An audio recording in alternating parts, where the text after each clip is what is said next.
Welcome to Leicester, one of the largest cities in England's Midlands, and one of the oldest cities in the entire country.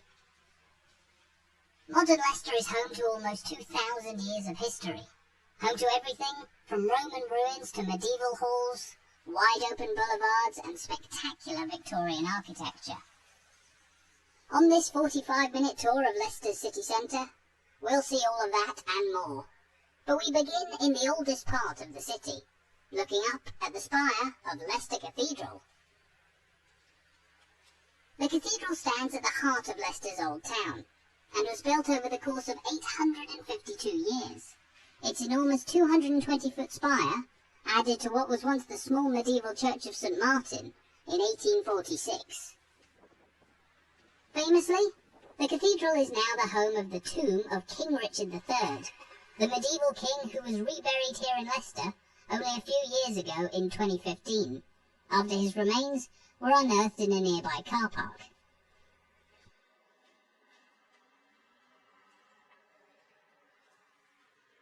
We'll visit that site in a few minutes, but down by the cathedral here, we find a building that was of great importance when Richard III reigned over England. This is Leicester's old Guildhall, built in the year 1390, and which served initially as an important meeting place for the wealthiest merchants and nobles in the medieval town, before going on to act as Leicester's town hall by the 16th century.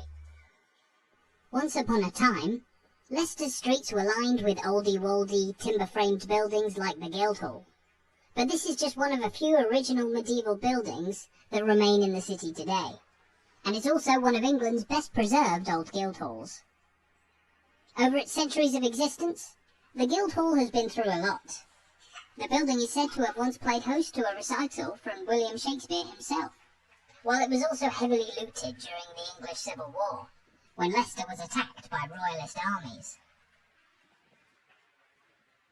Nowadays, the building sits in the shadow of Leicester's mighty cathedral, which dominates the old town, a small but characterful part of Leicester, which has ballooned into a major metropolis. Taking a look at this map, we can get a better idea of Leicester's exact location, positioned just about 15 miles east of the geographical centre of England, and at the heart of the historic county of Leicestershire. As suggested by the county's name, Leicester is the county town of Leicestershire, serving as the historic centre of the surrounding region, with commercial and more facilities that people from far and wide would come to access. One such facility was the former Wigston's Hospital that stood here from 1513 to 1870. Though long since closed, the hospital takes its name from one of the foremost merchants of medieval Leicester, William Wigston, who through a roaring wool trade became one of Leicester's richest ever citizens.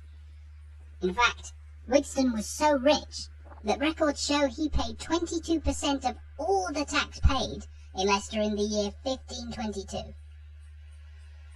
As a major benefactor to medieval Leicester, you'll still see the Wigston name pop up all over the city today, in schools, charities, pubs, and even on Leicester's ornate central clock tower, which we'll pass by in a little while. Having made our way around the cathedral, which is currently undergoing restoration, we're now into the part of Leicester where the remains of King Richard III were uncovered just a few years back. As such, this area is now dominated by references to the medieval king. This statue of Richard III that stands near the cathedral and his original burial site was originally located over on the site of Leicester Castle, but it was brought here in 2014 as part of the commemorations surrounding the king's reburial in Leicester Cathedral. The surprise discovery of the king's remains in a nearby car park brought worldwide attention to the legacy of Richard III in Leicester. But who exactly was Richard, and why is he so strongly associated with this city? Despite his grand legacy, Richard only ruled England as king for just over 2 years, from 1483 to 1485.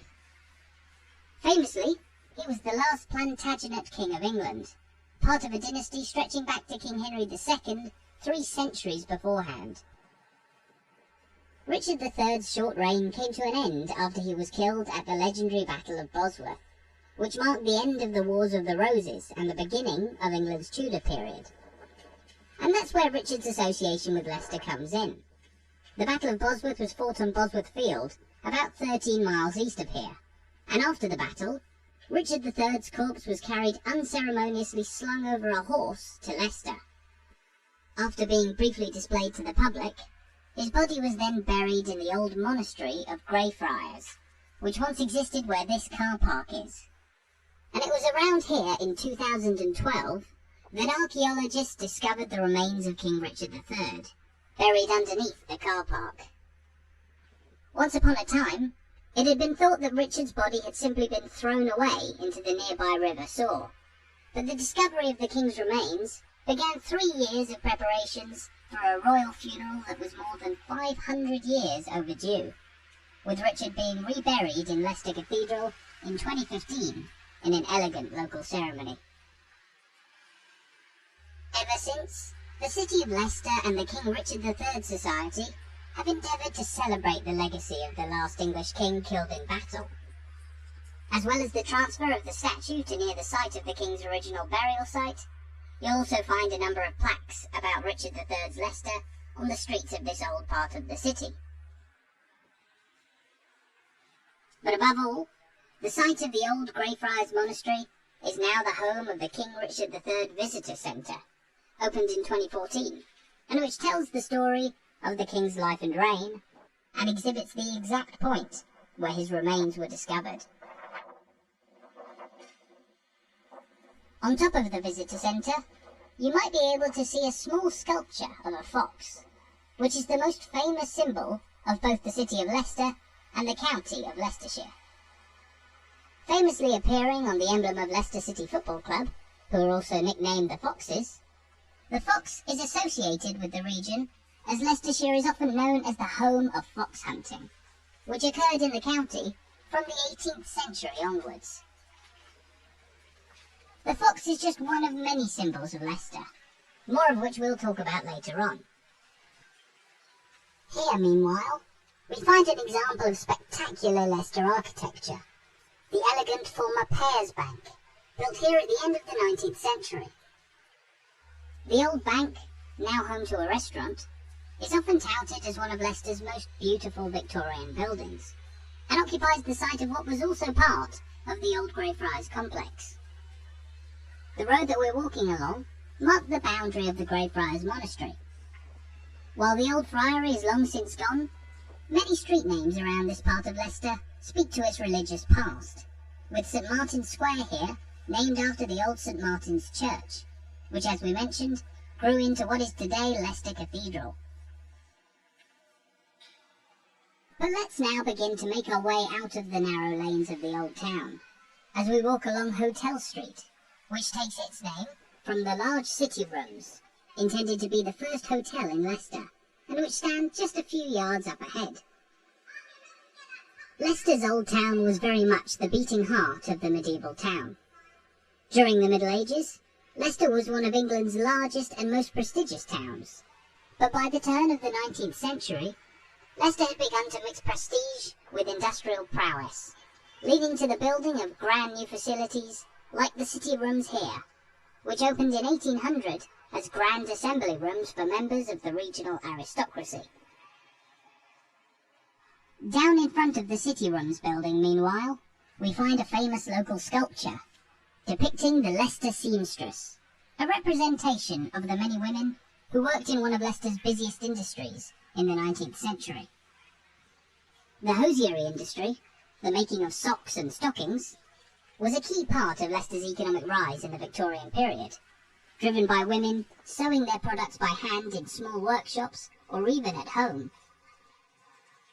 The production of clothing and textiles in general was the main industrial force in Victorian Leicester, with the town also playing host to a large shoemaking industry. As the 19th century rolled on, however, industry in Leicester became ever grander, with the arrival of large engineering firms, iron foundries, steelworks, and more. All of this industry saw Leicester undergo a dramatic change through the 19th century, with its population rising from just over 17,000 to 210,000 between 1801 and 1901. What's more, with persistent economic strength, the people of Leicester had some of the best living conditions among industrial towns of the time, as imposing, brand new landmarks began to fly up on the city's bustling streets. Perhaps the grandest of those new landmarks was this, Leicester Town Hall, built in 1876. As we mentioned at the start of our walk, the local council in Leicester used to meet in the medieval Guildhall by the cathedral. But by the mid-19th century, it was obvious that the old building was in no way fit for a thriving and industrial city. So the council went all out, taking over the site of Leicester's old cattle market here, and building this enormous new town hall to accommodate all the services needed for a city of the modern day. As well as meeting chambers for the council, the town hall was built to house Leicester's law courts, as well as a police station in its basement, including a dozen or so jail cells, and even a fire station at its rear. The town hall remains the meeting place of Leicester's council to this day, but it's now known as Leicester City Council, as Leicester gained city status in 1919. Strangely, however, that wasn't the first time Leicester had become a city, as it had previously held city status until the 11th century, before spending the best part of 800 years as a town. There's no doubt today of Leicester's city status, and the ornate, wide-open town hall square that stands before the city's main administrative building shows us just how wealthy and significant Leicester became in the industrial period, with the grand fountain before us placed here in 1878 as the icing on the cake for this new centre of Leicester. Like all famous city squares, pigeons are just as fond of Town Hall Square here as those who visit Leicester, and the square is surrounded by yet more imposing Victorian buildings. The street running along this bottom side of the square, meanwhile, is the origin for an old local joke. This 300-foot-long road is actually named Every Street. That's why you might hear some say that it only takes about a minute to walk down every street in Leicester. And while you wipe the tears out of your eyes from laughing at that, we find ourselves before a rather more poignant landmark on Town Hall Square, Leicester's striking Boer War Memorial, unveiled here in 1909. The memorial bears the names of 315 men who died fighting in the Second Boer War in South Africa, and is topped with 3 eye-catching figures depicting grief, peace after victory, and war.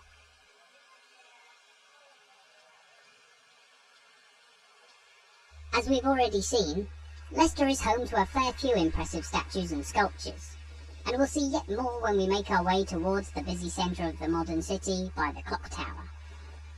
For now, though, we're making our way away from the town hall, and towards one of the most important places in Leicester for over 700 years, the market. As one of England's oldest cities, Leicester has been a bustling place of commerce forever. But it was in the year 1298 that Leicester's status as a centre of trade began to flourish, with an official royal charter granting the medieval town the rights to hold a weekly Saturday market. While makeshift markets had been being held all over Leicester long before then, the Charter of 1298 began the long history of the market that still exists to this day, operating on the same site as it was at the end of the 13th century. Treading underneath the elegant arch that welcomes us to Leicester Market, the modern marketplace is an icon of the city. For most of its life, this part of Leicester was thronging with people on Saturdays, with stalls selling everything from dairy to fruit, cattle, horses, and more, spreading out from this central point of the medieval town.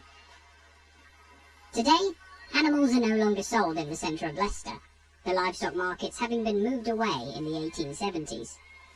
Even more importantly, however, Leicester's old Saturday market now operates 6 days a week, and throughout the day into the later afternoon, as we're walking by now.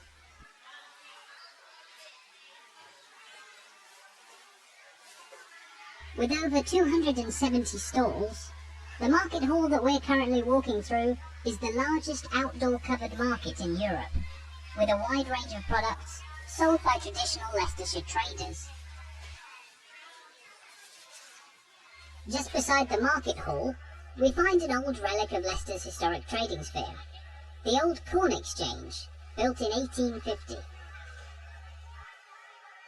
As the name suggests, the Corn Exchange was originally the place where corn and grains were bought and sold in Leicester, but it became a major meeting place for the townspeople in the late 19th century.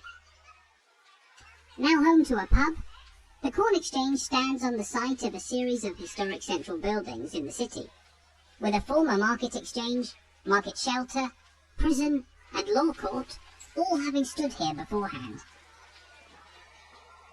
Standing out in front of the modern Corn Exchange, meanwhile, is the first statue of a public figure to have ever been unveiled in Leicester, depicting John Henry, former Lord Lieutenant of Leicestershire, and who was a major benefactor to Leicester, as well as a successful racehorse breeder based at nearby Belvoir Castle. Walking back into the market hall now, we're passing by the many stalls that sell produce grown and made all over Leicestershire. According to the original market charter of 1298, no other market is allowed to operate within 6 2/3 of a mile of this point in Leicester, a rule that was rigidly enforced all the way up to the early 21st century. Because of that rule, traders came from all around this central part of Leicestershire to sell their goods here, and you may have even heard of one of them. For many years, Leicester Market was home to Lineker's fruit and veg stall, run by Barry Lineker, the father of one of England's greatest strikers, Gary Lineker. While some know him for netting 48 goals for the England national team, Leicester lad Gary Lineker is arguably even more famous for starring as the face of another icon of this city, Walker's Crisps. That's right, since 1994, Gary Lineker has starred in over 150 adverts for Walker's Crisps, which have been produced here in Leicester since 1948. The story of Walker's founding is really rather interesting. Established by a local butcher by the name of Henry Walker, who worked on Leicester's High Street. With meat rationing in place directly after the Second World War, Walker's butchers fell on hard times, so the company looked into selling something else, and they settled on crisps, which were growing in popularity at the time. As we now find ourselves on Gallow Tree Gate, one of Leicester's main shopping streets, Walker's originally sold crisps that came ready salted, still objectively the best flavour to this day, and they were sold in bags for just threepence to the people of Leicester. Over time, the company added new flavours, including cheese and onion in the 1950s, and many more classics in the 60s and 70s. Fast forward a few years, and Walker's opened the world's largest crisp factory in Leicester in 1982. And the factory is still continuing strongly, employing over 1,000 people in Leicester and producing over 10 million bags of crisps every day. Despite Walker's iconic status, there's no sculpture of a massive salt and vinegar crisp in the centre of Leicester. But here we find a dynamic statue of Leicester's sporting heroes, which celebrates the success of the city's football, rugby and cricket teams in the 1996-97 season, all three squads winning a trophy that year. As you'll no doubt know, that wasn't the last time Leicester celebrated sporting success. But up beside the statue, we find what might just be the most famous landmark in Leicester, the Clock Tower.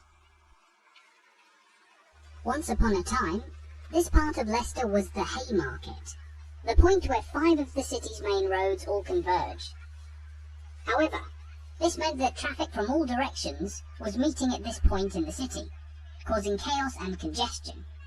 So, in 1868, this ornate clock tower was built on an island in the middle of what was a packed road junction, becoming the first traffic island ever constructed in Britain.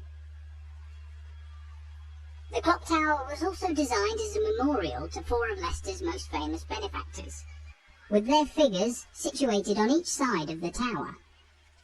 One of the figures we can see is William Wigston, who we spoke about earlier on in our walk.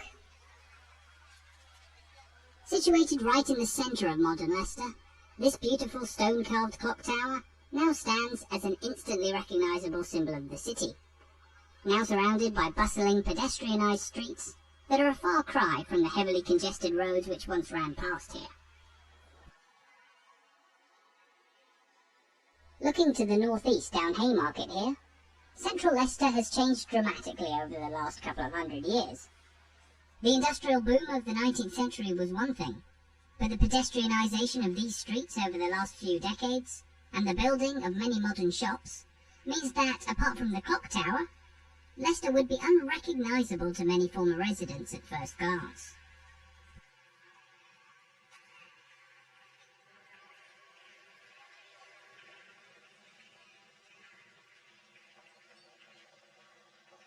The clock tower, in all its glory, still stands as a popular meeting place for the people of Leicester, within fairly easy walking access of all corners of the city centre. From here at the heart of central Leicester, we'll now take a walk down the High Street, which will lead us towards the western edge of the city centre, where we'll find one of Leicester's oldest monuments, a 1900-year-old Roman wall. Speaking of the Romans, the High Street here roughly follows a route that existed back in the Roman era. At the time, Leicester was known to the Romans as Ratae Corieltavorum, a bustling settlement, the remains of which still exist a few feet below the streets that we're walking along today. The High Street, for example, sits above the route which connected the east gate of Roman Leicester with the Forum, a large square where shops and market stalls were located. The old Roman Forum too is located beneath the modern-day Jubilee Square, which we'll see when we reach the end of the High Street in a few minutes' time. But while the Romans eventually abandoned Leicester and the rest of Great Britain by the 6th century AD, the town that they had built continued to have an influence for hundreds of years afterwards. The layout of the flourishing city of early medieval Leicester was roughly based on the Romans' grid system, but things began to change as the industrial era approached. Leicester's High Street as we see it today is very much a product of the 19th and 20th centuries. During the Victorian era, shopping became ever more popular in England's largest towns, and expansive new stores were built all along Leicester's High Street, along with a collection of shopping arcades, like the Royal Arcade, which we can see just up ahead.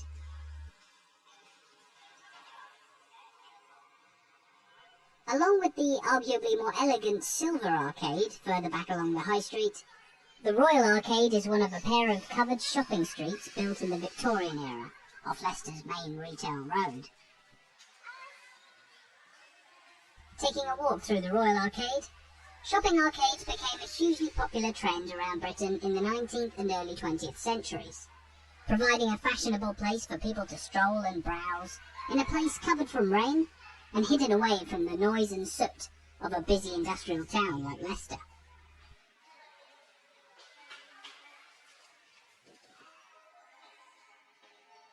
We'll make our way back out onto the High Street in a few moments, but the Royal Arcade brings us out onto Silver Street, a name which was coined by the 16th century, as it was the place where Leicester's silversmiths generally operated. Silver Street is one of a number of narrower retail streets, known in modern Leicester as the lanes, which also roughly follow the old grid pattern of the Roman town that existed here. For many years, Silver Street was a heart of entertainment in Leicester, home to the Royal Opera House, which existed here from 1877 until 1960, and had a huge capacity of over 2,000 people. On the street, there also stood Il Rondo Ballroom, a former dance hall, which in the 1960s became the hip centre of the local youth scene, playing host to rising musical acts, including the Rolling Stones and The Who. Though both venues are now long since gone, here we're looking up at the Globe Pub, which claims to be the oldest pub in Leicester. Said to have been established in 1720, the Globe was once a popular stopping point for people travelling into or through Leicester, while the pub was also a common watering hole for locals working in the hosiery industry. In fact, it was with products made by those who frequented the globe that one of Leicester's largest and most famous companies, N. Cora and Sons, was founded, a hosiery manufacturer that went on to become the largest producer of knitwear in all of Europe. As we now return to the High Street, that gives you a clue as to the scale of textile and clothing manufacture in Leicester, an industry that still persists around the city to this day. Many products made in the factories of Leicester would also have been sold in the elegant shops of the High Street in the Victorian era. But this street wasn't always just about shopping, and before its period of Victorian development, the High Street was the site of a huge old mansion. Once located further back towards the clock tower, the old mansion belonged to the Earl of Huntingdon, who played host to no less than 3 members of British royalty, in Mary Queen of Scots, King James I, and King Charles I.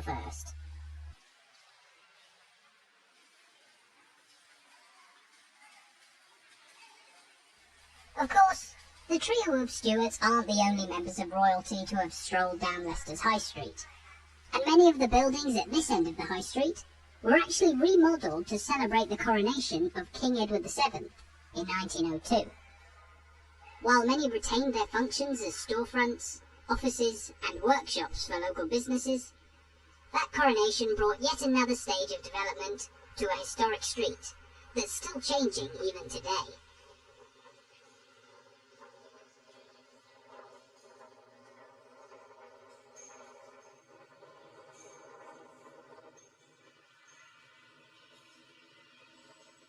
Reaching the end of the High Street now, here we pass the High Cross pub, which takes its name from the historic High Cross, which once stood at this point at the top of the High Street and marked an important centre point of medieval Leicester.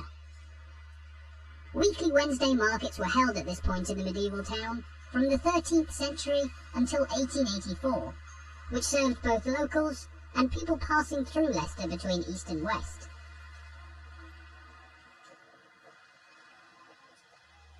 The High Cross was originally a large shelter for the market here. The shelter was supported by 8 pillars, 7 of which were demolished in the late 18th century. Here, on the corner of Leicester's modern-day Jubilee Square, we can see the last remaining pillar of the old High Cross, moved just a few yards away from its original site, which stood in the middle of the roadway. Originally built in 1577, this pillar has moved all over Leicester through the centuries, once standing on the marketplace which we saw earlier, and near to the site of Leicester Castle, which we'll visit in a short while. However, it was eventually brought back to Jubilee Square here, which we mentioned earlier was also the site of the original Roman Forum, the very heart of Roman Leicester. While today's Jubilee Square, recently redeveloped and modernised in 2012, is a wide-open plaza that plays host to all kinds of events and gatherings through the year, the Forum that once existed here was surrounded by ornate colonnades and buildings, which took decades to build. Completed in the 2nd century AD, the Grand Forum, shown in this illustration, was the place where almost all trade and local administration was conducted in Leicester, and it remained so for the best part of 200 years. Over the centuries, however, the remains of the Forum after the Romans abandoned Leicester were either stripped by locals to use for other construction, or simply buried beneath the ground here. It wasn't until excavations in the 1960s and 70s that the scale of the Forum here in Leicester became apparent, but you will find other Roman remains nearby. The churchyard of St Nicholas's, just in front of us over the busy ring road here, is home to columns thought to belong to the old Forum, and it neighbours the historic Jury Wall, one of the most substantial Roman ruins in England today. St Nicholas's Church, for its own part, is a historic Leicester landmark, as the oldest place of worship located in the entire city. Parts of the church are thought to have been built over 1200 years ago in the 9th century AD, out of Roman tiles that were left over in the town. The design of the church that we see today features a combination of Anglo-Saxon and Norman characteristics.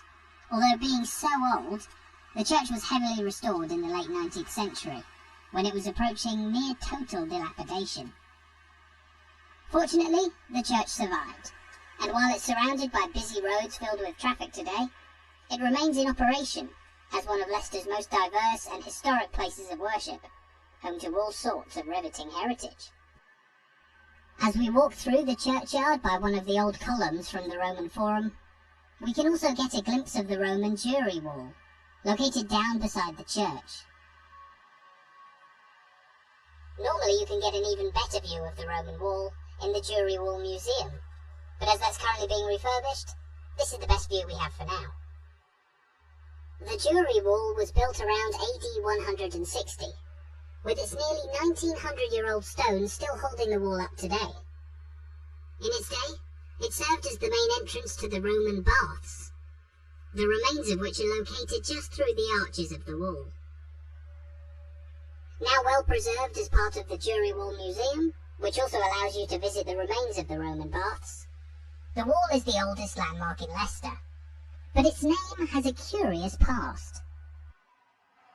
Back in the Roman era, the wall would have been known as the entrance to the baths, but its name has changed numerous times through history. In the medieval era, it was actually known to many as the Temple of Janus, a possible Roman temple dedicated to the Roman god of gateways. It's thought that the Jury Wall then acquired its current name in the 17th or 18th century. The current spelling of the wall's name, Jewry, points towards the presence of a large Jewish community, possibly marking the wall as the site of a historic Jewish quarter in Leicester. However, no evidence of a Jewish quarter in this part of the city has been found, and it's more likely that the current name is a misspelling of jury, Jury, which referred to a group of local leaders and aldermen that met as a jury in the churchyard of St Nicholas's. There are indeed other possible origins for the name of the Jury Wall, but as we return to Jubilee Square, that brings us on to the equally interesting origins of Leicester's own name, which the eagle-eyed among you may have spotted has Roman traces itself. The Cester suffix, also found in the likes of Gloucester, Worcester and others, derives from the Old English word caestir, and refers to a former Roman town or city. That Old English word itself derives from the Latin castrum, referring to a fortified settlement. As for the first part of Leicester's name, it's thought that this refers to the Ligure people, a native Brittonic tribe that inhabited this area by the River Ligure, today known as the River Soar, which flows past central Leicester. Over time, what was once known as Ligera Caestra has evolved into the easy-to-pronounce Leicester, a pronunciation which has been commonplace in England since the early 18th century. The difference between the way Leicester's name is written and the way it's spelt may baffle some overseas, but it's difficult to argue against when it's thought that this city may in fact be the birthplace of the modern English language. That's right. While the English language has of course been through infinite ups and downs over the last millennium or so, it's believed that its foundations emerged from a diverse group of settlers in this part of the East Midlands. You'll likely be aware that English is a delightfully messy mishmash of different languages, complete with influences from Germanic and Romance languages brought by different waves of foreign settlers or invaders. Here in Leicester, located in the middle of early medieval England, it's believed that local Anglo-Saxons were living in relative harmony with Viking settlers.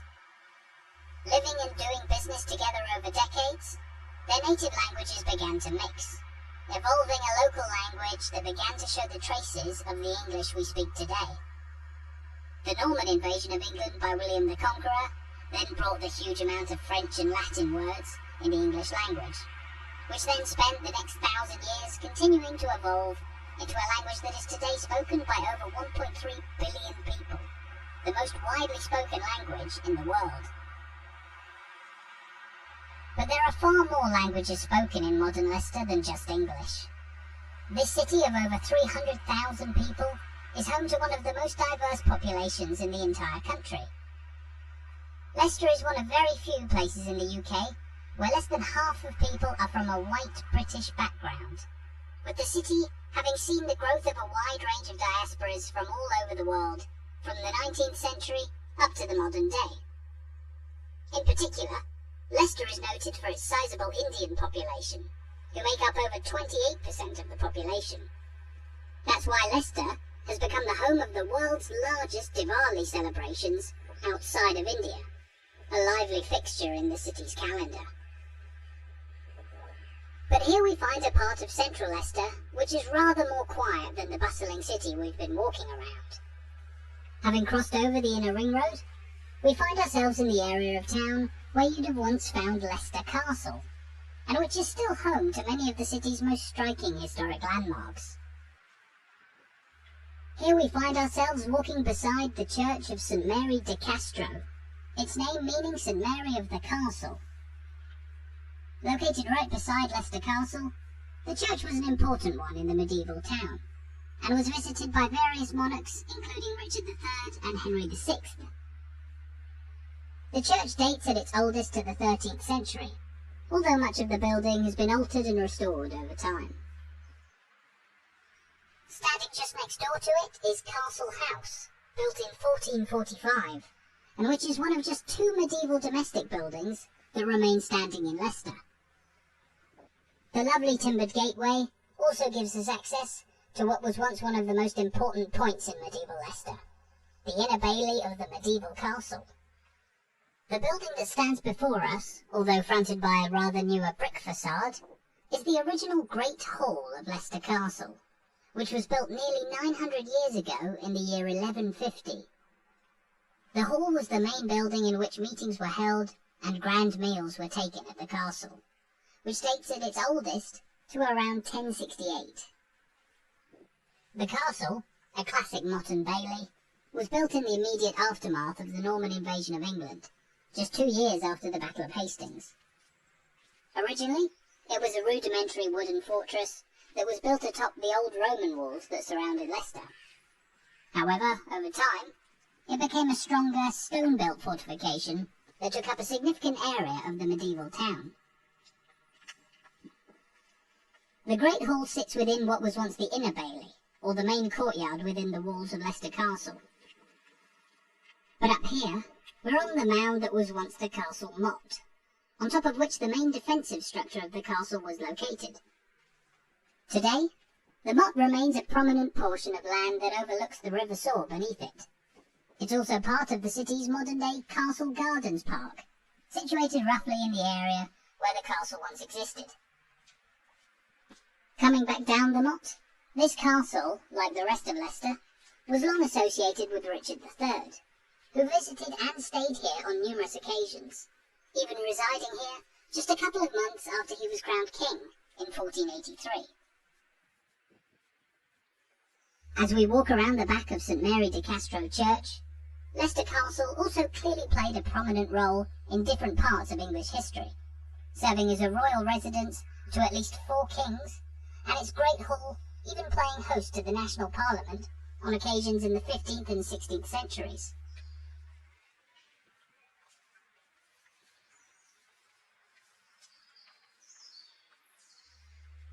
Of course, much of the Grand Castle no longer exists, having been gradually abandoned as an outdated fortress. However, one striking part of the old fortification that can still be seen stands just ahead of us, the Turret Gateway, which was built in 1423 as part of the castle walls. Over its 599 years of existence, the Turret Gateway has been through quite a bit, having been caught up in the capture of Leicester Castle by the royalist troops of King Charles I in 1645 during the English Civil War. Remarkably, it survived the onslaught of that attack, although the gateway suffered heavy damage in a local riot a couple of centuries later in 1832. A significant entry point to Leicester's main fortress, Richard III passed through the Turret Gateway many times, and some say that his body was even carried back through here after he was killed at the Battle of Bosworth. But as well as being part of a number of major events in local history, the gateway also served an important purpose to separate the heart of Leicester Castle from this area of the city, traditionally known as the Newark. Though many of the historic buildings of the Newark are now occupied by De Montfort University, one of two major universities in the city, this part of Leicester dates all the way back to the 14th century, when a hospital for the local poor and sick was founded by the then Earl of Lancaster, resident in the castle at the time. That hospital was Trinity House, which existed at this point in Leicester as a hospital turned almshouses until 1901. That year, it was mostly rebuilt, now serving as the home of a number of major university offices, while also housing the lovely courtyard that we find ourselves in now. This part of town, for all its history, is often one of the calmest places to take a stroll in Leicester, and also an area which is home to many of the students that study at De Montfort. De Montfort, established in 1870 as Leicester's School of Art, became a university in 1992, taking its name from the medieval Earl of Leicester, Simon de Montfort, who is believed to have been the man to establish the first English Parliament all the way back in 1265. With nearly 30,000 students, De Montfort is the largest university in Leicester, its campus primarily located in this part of the city. However, there is an older university in Leicester, that being the University of Leicester, which became a university in 1957, and has around 16,000 students studying at a campus just to the south of the heart of the city. Still strolling through the Newark, among the many university buildings we find the Newark Houses Museum, a building composed of two of Leicester's oldest houses. In white here is the Skeffington House, an Elizabethan-era house first built in 1583, and heavily redesigned by its owners in the 18th century. At one point, the house was the home of William Wigston, while it also once served as a school, and was even caught up in the Siege of Leicester in 1645. Today, it's the home of a popular city museum, which not only tells the story of Leicester and its citizens through the centuries, but also houses the collection of the Royal Leicestershire Regiment, one of the longest-serving regiments of the English and then British Army, existing from 1688 all the way up until 1964. Just opposite the rather humble Newark houses are some of the enormous buildings that make up De Montfort University, including the Grand Hawthorne Building, which was the very first building on the De Montfort campus, built back in 1897.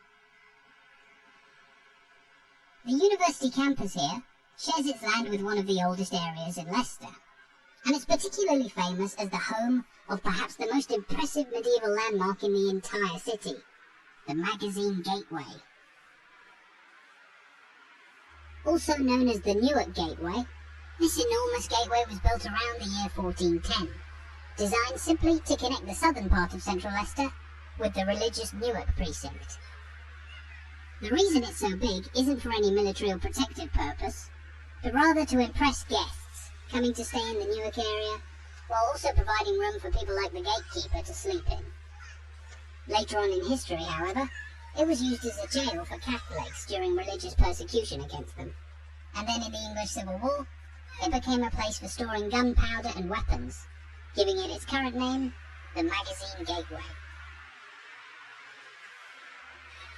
A street once passed through the archway that we can see, although this became redundant with the building of the city's inner ring road, and the gateway actually once stood on a traffic island in between the busy roads. However, in 2007, the roads and underpass surrounding it were removed, giving it a more dignified position on the side of the street. And as we now come to the end of our walk in Leicester, there's one more wonderful monument we can't miss. Here in the Newark and among the university campus, we find a beautiful mural on the side of the Newark Houses Museum, painted in the aftermath of Leicester City Football Club's stunning Premier League title win in 2016. 6 murals were painted around the city to celebrate the team's legendary underdog victory, taking the league title at odds of 5,000 to 1. This mural celebrates the Thai and Buddhist heritage of the club's owners since 2010, who helped the Foxes on their way to their spectacular league triumph that still inspires to this day.